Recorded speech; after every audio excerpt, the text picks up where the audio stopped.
मनसः काममाभूतिं वाचा सत्यमसीमहि पशूनां रूपमन्यस्य मयि श्रीविश्रेकान्तशः अर्कमेन प्रजा भूता मयि सम्भवकर्तः श्रियं वासय मे कुले मातरं पद्ममालिने आपसृजन्तसिद्धानि चिक्लीतमस्मे गृहे नित्यदेवीं मातरं श्रियं वासय मे कुले आर्द्रां पुष्करिणीं पुष्टिं पिङ्गलां पद्ममालिने चन्द्रां हिरण्मयं लक्ष्मीं जातवेदो महावः सूर्यां हिरण्मयं लक्ष्मीं जातवेदो महावः यस्यां हिरण्यं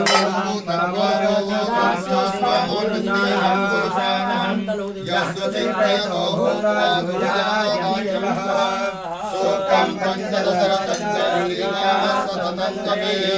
महालक्ष्मी विद्महे विष्णुपत्न्यै धीमहि तन्नो लक्ष्मी प्रचोदयात्।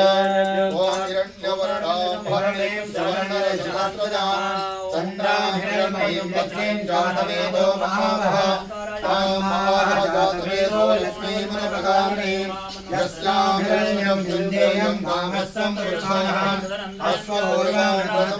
हस्तिनादप्रमोदिनी प्रियं देवी भुवये श्रीमादेवीतः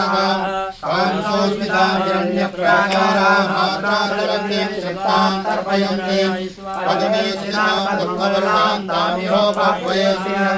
चन्द्रां प्रभासां दशसहस्रं प्रियं लोके देवीवस्तां तावद्देवीं शरणमहरपते लक्ष्मीर्मेण स्थितां आदित्यवर्णेन वसोदिजातो वनस्पतिस्तववृक्षोत्तमः तस्य फलानि तत्त्वजातस्य